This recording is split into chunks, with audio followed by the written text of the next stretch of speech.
بسم اللہ الرحمن الرحیم۔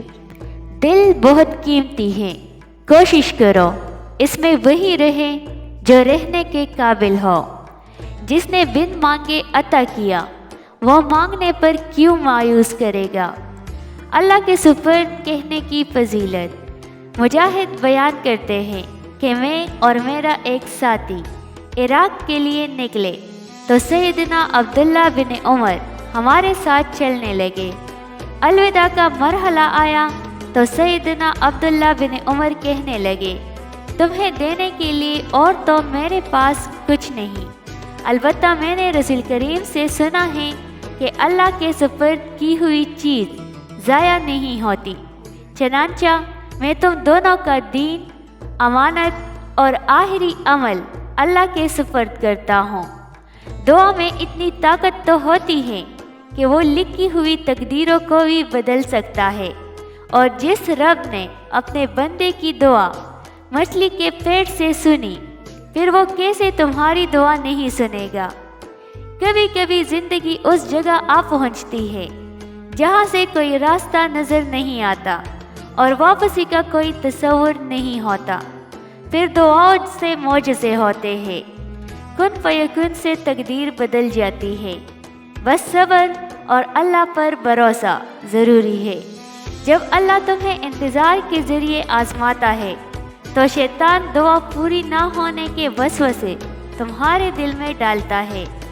یہ کامیابیاں، عزت، یہ نام تم سے ہے، اے میری ماں، میرا سارا مقام تم سے ہے۔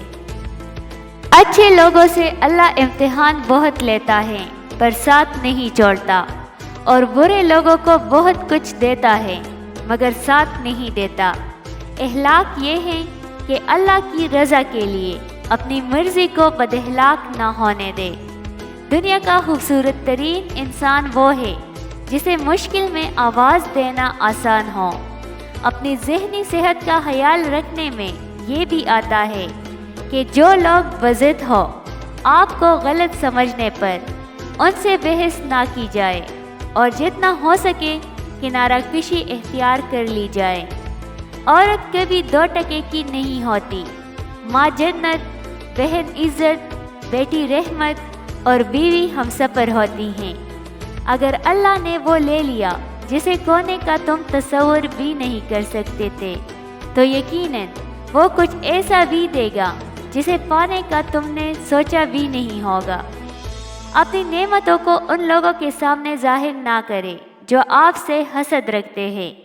حسد اگر معمولی چیز ہوتی تو کبھی بھی سورہ فلق میں اس کے کرنے والے کے شر سے پناہ مانگنے کی ترغیب نہ ہوتی۔ انسان کو کوئی چیز اتنا نہیں بدلتی جتنا اس کے دل پر گزری ہوئی تکلیفیں اسے بدل دیتی ہیں، اور تکلیفیں بھی وہ جو اس نے تنہا جیلی ہوتی ہیں۔ دوران گفتگو محض کسی کو نیچا دکھانے کے لیے غیر ضروری تنقید احساس کمتری کو ظاہر کرتی ہے۔ ایک سلجھا ہوا انسان بلا وجہ کڑوے اور تلخ لہجے میں بات نہیں کرتے۔ آدمی کی حیثیت اس کے علاوہ کیا ہے کہ وہ اپنی عمر کے سفر پر رواں دواں ہیں۔ دن بدن اور مہینہ بمہینہ یہ سفر کٹتا جا رہا ہے۔ ہر گزرتے دن اور رات کے ساتھ وہ اس دنیا سے دور اور قبر سے قریب ہوتا چلا جا رہا ہے۔ تین چیزیں انتہائی مشکل ہے۔ نمبر 1، راز کو راز رکھنا۔ نمبر 2، بے عزتی کو بھول جانا۔ نمبر 3، فرصت کو صحیح استعمال کرنا۔ احسان نہ کرو تو کوئی بات نہیں، لیکن احسان کر کے جتلانا تو بہت بڑی کمزوری ہے اور ہلاکت و جہالت ہے۔ قدم قدم پہ جو صدمے اٹھا نہیں سکتے، کبھی وہ منزل مقصود پا نہیں سکتے۔ وہ ہم کار ہے اس کارگرہ عالم میں، غموں کا بوجھ جو ہنس کے اٹھا نہیں سکتے۔ زندگی کا ہر امتحان ہم محنت لگن سے پاس نہیں کر سکتے۔ بعض امتحانوں کے لیے قسمت کے علاوہ اور کوئی چیز درکار نہیں ہوتی۔ رکاوٹوں اور مشکلات کی وجہ سے پریشان مت ہو، ان کے پیچھے بہت حکمتیں ہیں، یہ آپ کا راستہ نہیں روکتی بلکہ بہترین راستے پر لے جانے کے لیے آتی ہیں۔ یا اللہ، تو ہی مسبب الاسباب ہے، بہترین سبب بنانے والا ہے۔ یا رب رحیم، ہمیں وہی راستے سجانا جو بہتر ہو اور جن کی تکمیل ہو اور خیر سے بھرپور ہو۔ یا الہی، ہمارے کاموں کو ادھورا نہ چھوڑنا، اپنے امر کن سے مکمل فرمانا۔ رسول اللہ صلی اللہ علیہ وآلہ وسلم نے فرمایا، یقیناً تمہاری صورتوں اور اموال کو نہیں دیکھتا بلکہ وہ تمہارے دلوں اور اعمال کو دیکھتا ہے۔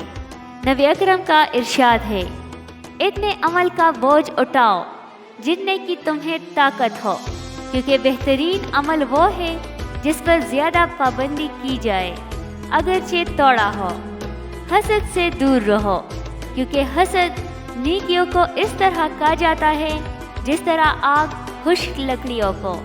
فلا یحزنک قولہم، لوگوں کی باتوں سے غمزدہ نہ ہوں۔ زندگی بہت خوبصورت ہے اگر امیدیں صرف اللہ سے وابستہ کر لیں۔